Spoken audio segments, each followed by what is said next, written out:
Welcome, Rob, to you will be our third guest. We have started this podcast, and the name, me and Matt were just going back and forth on some names today. They haven't been yet approved by upper management yet, but we've got some good ideas. First of all, thank you for joining us, and how about you just introduce yourself and your title and what you do here at Pattern? Yeah, absolutely. Rob Hahn, I'm the Chief Operations Officer here at Pattern. Coming up on 3 years, actually, which feels kind of crazy. But I've been here for now quite a bit. Nice. Yeah, I was saying when I had a call with Matt before this podcast, like selfishly, I'm so excited to do these because Pattern, to me, feels like a really big company because I was at a startup Current that got acquired by Pattern. And now I'm in the big mothership, and there's all of these different people and all of these really smart people, too.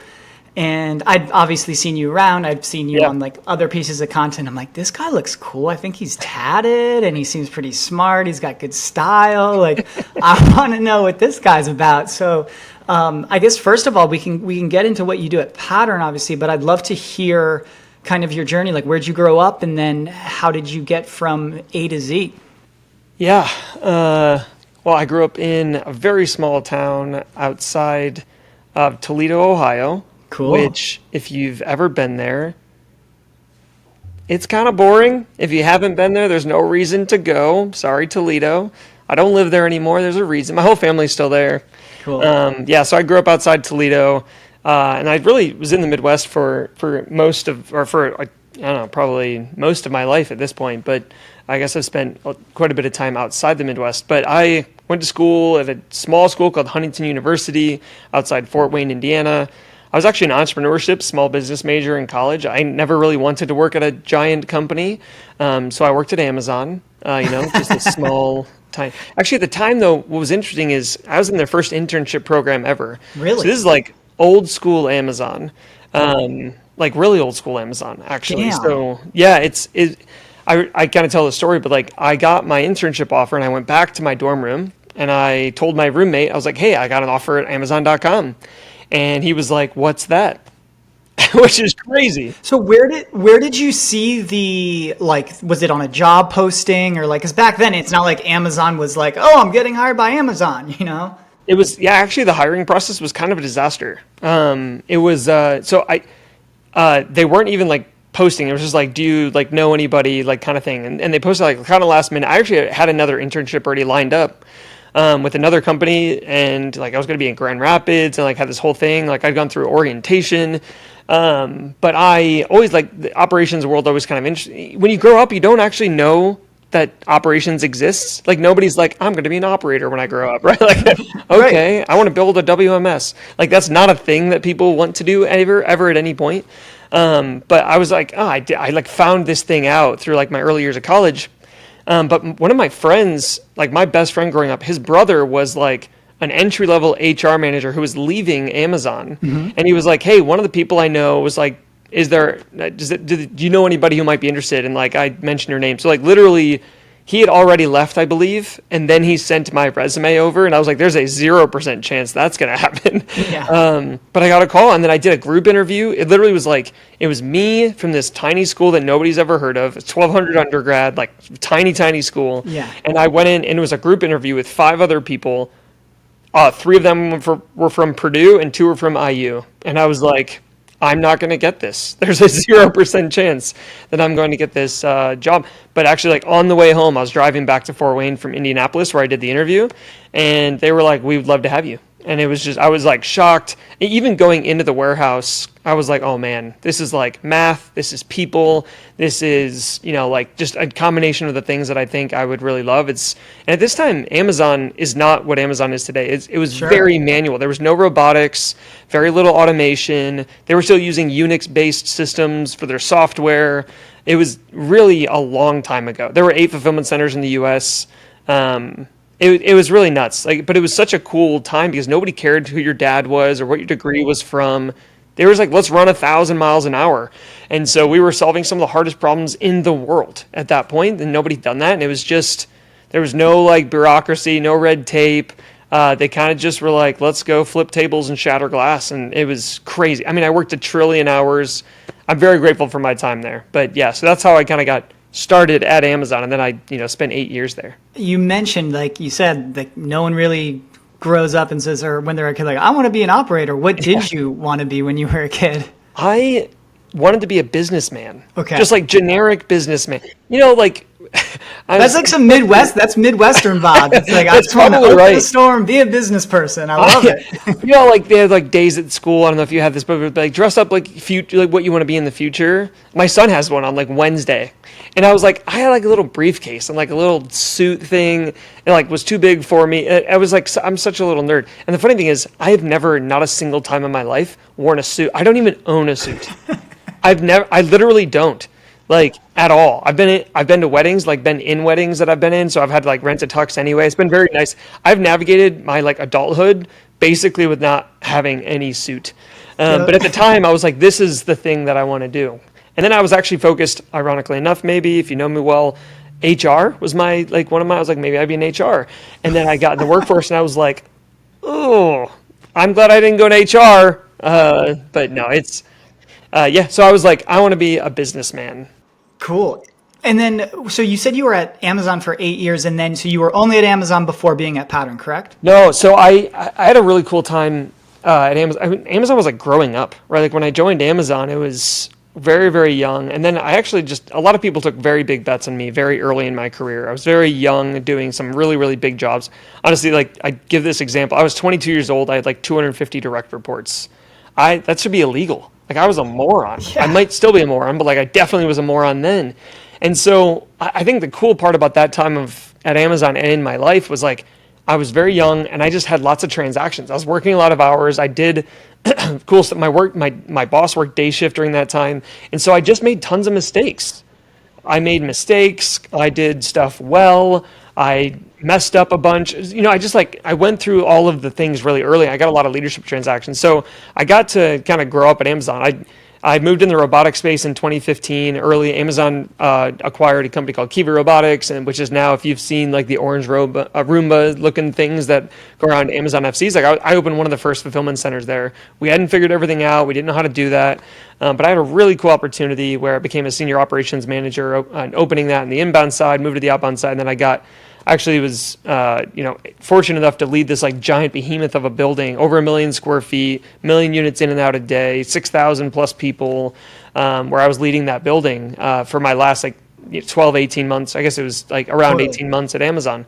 But then I was like, this is a really big company all of a sudden. Like Amazon didn't feel big, and then it felt very big, very fast. I mean, it was just a crazy lift in overall growth for any company. And then I was like, I'm ready to go do that entrepreneurship thing. So I joined a really small startup, like under 10 people, called Whitebox, and I was the COO there. I led tech, product, and operations, and I really got to like get a taste of how do we build technology, how do we build a WMS, how do we solve these problems. So I was there for 4 years, and we actually sold the fulfillment side of that business off to UPS, a subsidiary of UPS, and then I did not want to do that, and I got a call from Pattern the same week, and so I was like, I am happy to talk to Pattern. They were like, I want somebody who does tech and Amazon and operations. And I'm like, I'm your guy.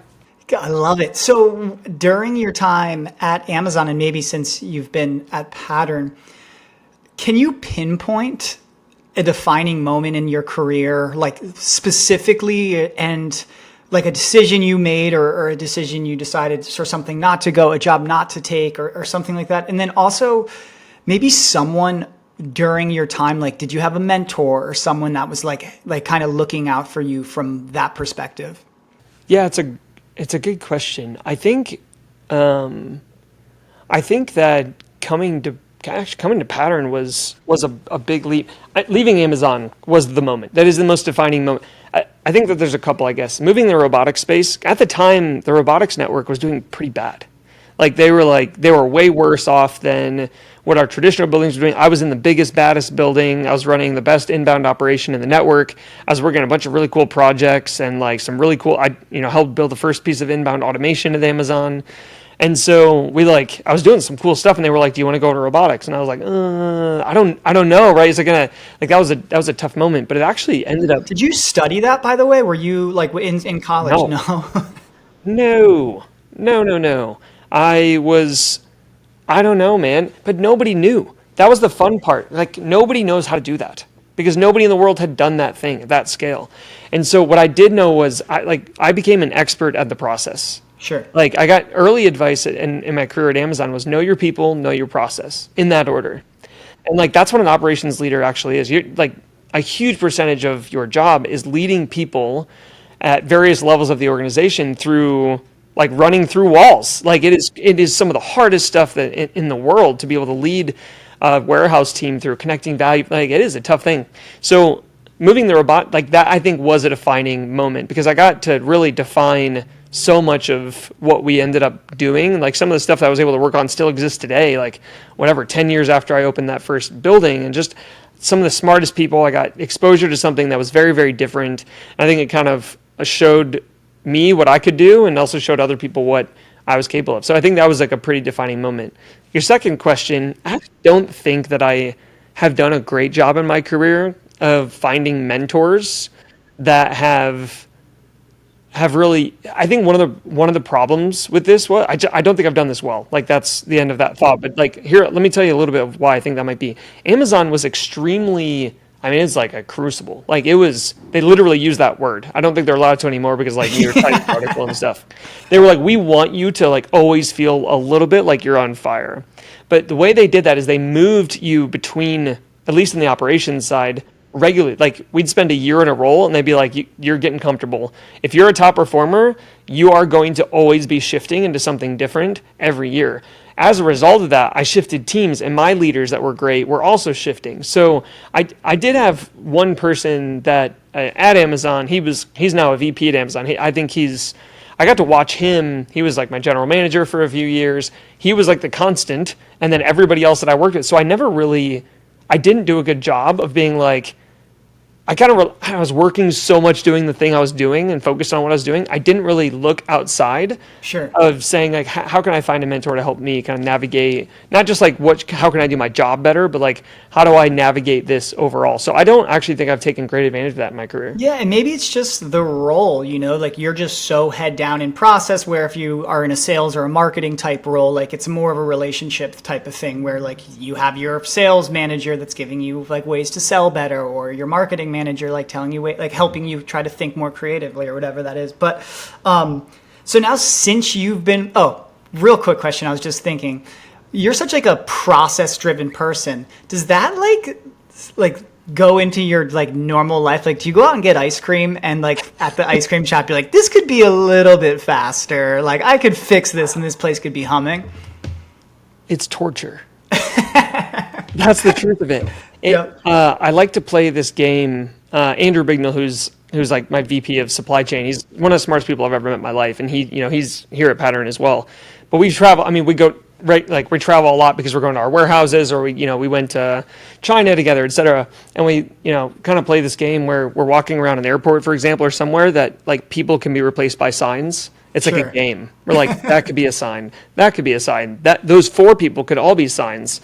It goes 100% through. I actually do this thing where if I like see something on my counter and I know I'm going to walk that way later, I will not pick it up at that moment, and I will pick it up later as I'm like walking that path. It is torture. I'm telling you. I'm like not a pleasant human being to be around a lot. Well, it's just interesting, man, because like, I mean, I've even heard on podcasts or just hearing like maybe a stand-up comedian or an artist speak or a film director. It's like the way that they consume those pieces of content. It's different. It's sometimes hard for them or torture for them because they're constantly thinking how they would do it or what they could make better. So it doesn't matter whether you're like some sort of artist or you're working in operations in corporate America. It's like, it's always on your mind. Yeah, that is very true. It is. And the thing about operations is like, it is everywhere. It's a restaurant. It's like I walked into was it a Zupa's like 6 months ago or something like that. And I was like, they've done this all wrong. Like the flow of human beings doesn't make any sense. Like this is out of order. Like you've got inefficiency. Yeah. So it's torture. It's so funny. So then now since you've been at Pattern and after having worked at Amazon, what makes Pattern unique to you? And also, follow-up question is, has there anyone been specifically at Pattern that has inspired you, that you've been like, oh, wow, I love working with this person? Yeah, I mean, I think as I think about what drew me to Pattern, I guess maybe that's a good place to start, was when I was at Amazon, I actually was like, this is hard for brands, right? Like, this is hard. Like, you could tell. Like, we don't really think about brands when we're inside Amazon, at least the operations side. We're like, I don't really care. I'm just like, I'm moving units, I'm moving stuff, shipping orders, right? Like, it's not, I'm not thinking about the brand experience.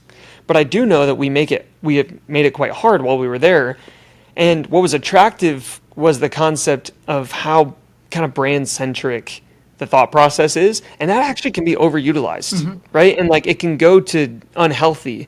But I think that the focus here is how do we land the plane correctly on the right level of intensity around what we're providing for brands, right? So I think that actually is a very good thing that we do, and actually it drew me in quite well. And also a thing that I think about Pattern, the thing about operations is that it's really important and it's really unsexy. Like it's this collision of like things that most people don't care about and are crazy important at the same time, and people don't understand them. And so, Dave will even talk about this here, and he'll be like, "It's just moving the box. Why is it? Like, how hard can it be?" It's like it's incredibly hard to do well. Like you can do it. It's easy to get a C. It's incredibly hard to get an A plus, kind of concept.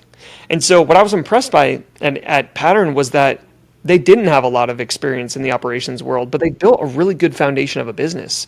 And that was like, honestly, a little humbling to me because I was like, I'm the operator. Like, we're the ones that bring a lot of value. And I was like, these people did this without me. And now I can come in and actually like help accelerate that thing, right? Like, cause like if we do get the operations down, holy crap, like what can we possibly do? And we've seen some of that growth in the last few years, and it's been really fun to be like an active part of like, all right, you guys got us to here. How do we then, hit the gas? And that's been really fun. Totally. So are there any brands specifically at Pattern that are our partners that you actually use like throughout your daily life? Because I always say this, and I've been working with brands pretty much my whole adult career because I've always been in like the influencer space, and I've interfaced with I feel like every ad that I've ever seen, I'm like, yeah, I think I spoke with someone there. I think I spoke with someone there.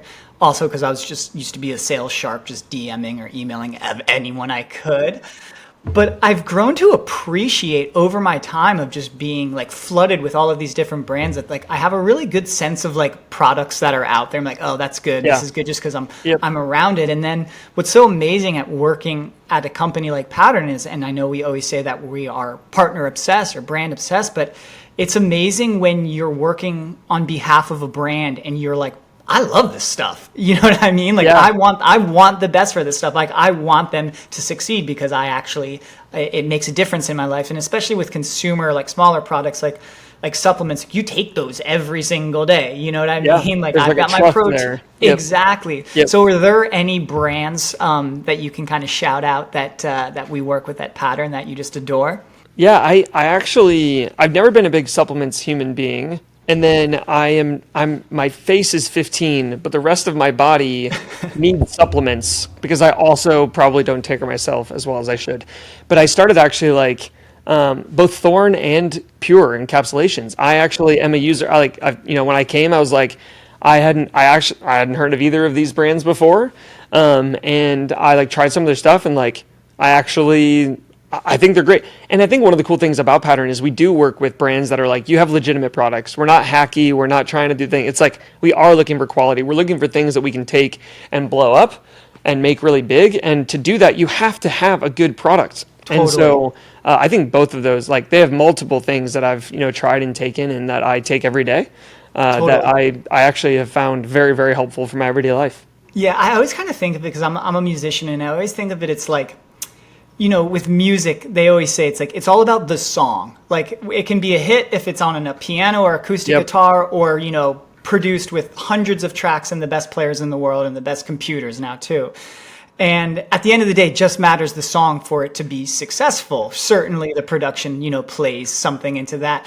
And throughout my time working with brands, especially here at Pattern, it's like, you need to have a good song for it to be successful because like you could have all of the operations in the world, you could have all of the marketing money in the world, but if you don't have a good product or that good song, like no one's going to listen or no one's going to take it. But I also I was never a supplements person either until I got to Pattern because like there's just jugs of like creatine and the thing, like right? Thorne and like it's awesome. It felt like it's impossible though to like outside, I mean, I wasn't in the supplement world, right? So I also would see it, I'm like, I can't tell if that's like actually good or not. And then as I got here and started learning more, I'm like, oh, you actually can. There's like, there are ways to know the quality of a supplement.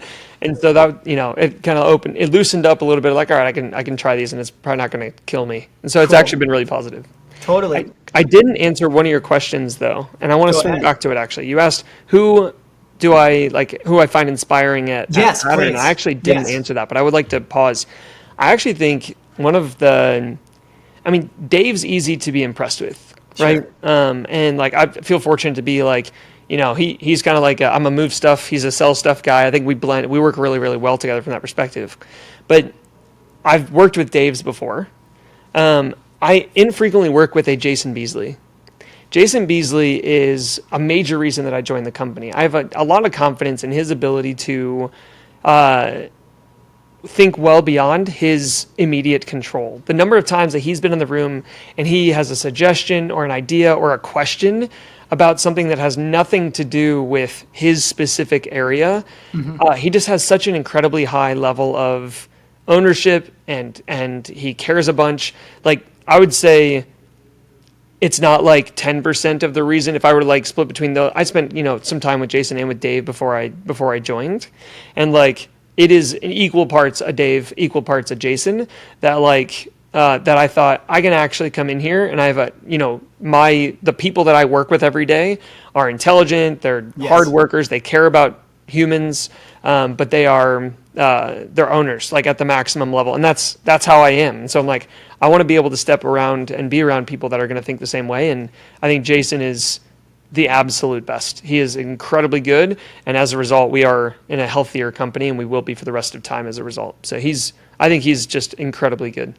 Totally, yeah, man. I mean, since when Current got acquired by Pattern, I guess coming up on 3 years ago, that was the first thing that stood out to me at Pattern. I was like, damn, there are a lot of smart people here. And not to say that I wasn't working with a lot of smart people, obviously, but I was like, oh, there's some like serious brains walking around, which is it's really cool, and it should make our sales team and every team feel really confident working with each other, because it's like, whoa, there's some big brains around here. So I mean, if you want to do this at scale, I think I was listening to some podcast with Zuckerberg. And I think it was him. Like, they were talking about like early Facebook or whatever. Yep. And not every company is going to be a Facebook or wants to be a Facebook. Like, there's so many things that you don't want that path, right? But one of the things that I do think is exactly correct. I've been in the startup world. I've been at the big company world, and I've been at like, where we are. We're a growth company, effectively, how I would describe us. Sure. You have to have like the best people at that thing in each position. You can't be like, we're good in these two areas, but like, we're bad at operation. That's kind of where we were before I came in. That's why Dave started the search, and I'm very fortunate to have landed this opportunity. But like, that is such an impactful thing. You have to have the best people at that thing in the world if you want it to really click and really want it to be interesting. And I think we're pretty fortunate that in so many areas across our company, we have that, and it's quite cool. Yeah, that's why I was pushing to do these types of podcasts, because like selfishly, I want to like talk to all of these people that are really smart here, and I think it's really important that we highlight them too. So in terms of Pattern, this is kind of like our roundup, or like our ending question. Where do you see, I guess, the future of e-commerce going, and how Pattern plays a role in that in 1 year, and then where do you see that in 10 years? I think that there's still... E-commerce is pretty new still.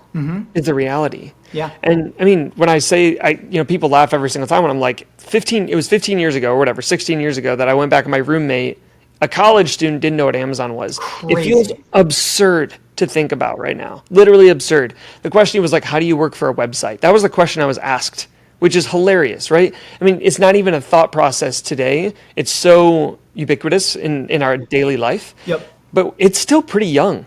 So I think I'm going to answer the 10-year one first. Sure. I think that I don't know where we're going, because we're still pretty young. But Jeff Bezos has this quote. I don't quote Jeff Bezos very much. It's like one of two quotes, but this is one of the ones that I do a lot. He's like, there's going to be a lot that changes. So you should focus on the things that won't change in 10 years, not the things that will.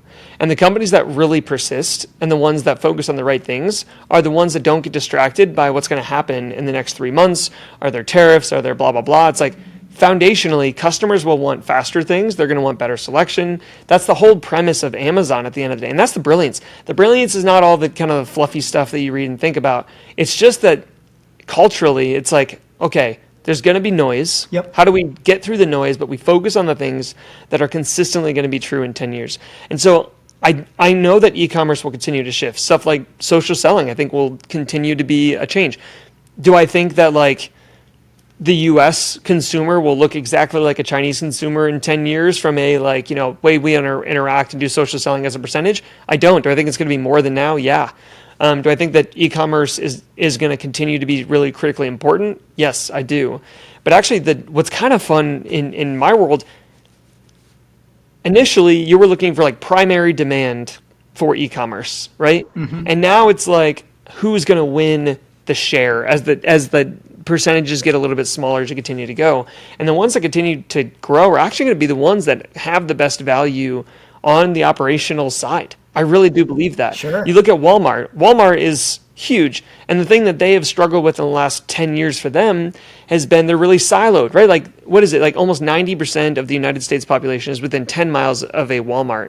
How the hell have they not been able to get stuff into people's hands using the store?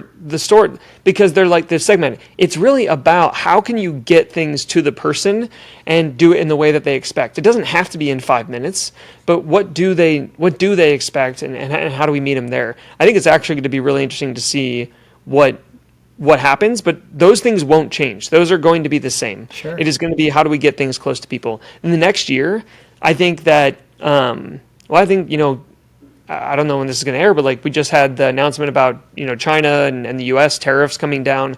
I think the next year, we're not out of it. It wasn't like a magic wand, because like, oh, we have to wait 90 days. And I think the tariffs are, you know, there, but we actually didn't put anything on the water as a world for 6 weeks, basically 5 weeks.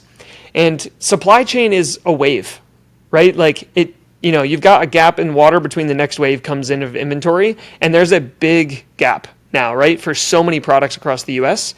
And there will be lasting implications regardless of a deal happening. It was too long, sure, and people just stopped bringing stuff in.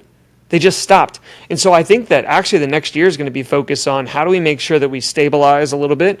You don't feel it yet. You're not going to see it yet. We're a few weeks and a few months out from lots of products being in this situation, but you have brands that are navigating a thing right now, and that is it's just like during COVID, the supply chain mattered all of a sudden. The supply chain matters again. So people have been like AI, and now they're like, oh, actually, we do need to focus on the foundational thing of how do we move things around the world efficiently, and now we kind of like draw that back and focus on it for the next year. So do I think e-commerce changed dramatically in the next 12 months? I don't actually. I think that we keep looking and keep focusing on the TikTok shops and the, you know, those things that are in high growth periods, but we got to focus on how do we move stuff efficiently, how do we navigate the impacts of this and go from there. But I guess that's my best answer I got for you. I love it. It's interesting, like what Bezos said and kind of what you're saying. It's you got to just focus on what's important now, and that's that old acronym WIN is what's important now, and it's so true. It's like just the things that won't change, like just focus on getting really good at those. That's awesome. Yep. Love it. Well, Rob, thank you so much. You can come on and chat whenever you want, and I'll see you out at Accelerate in the next next week rather. Next week. I'll see you there. Awesome. Thank you so much. Thanks for having me.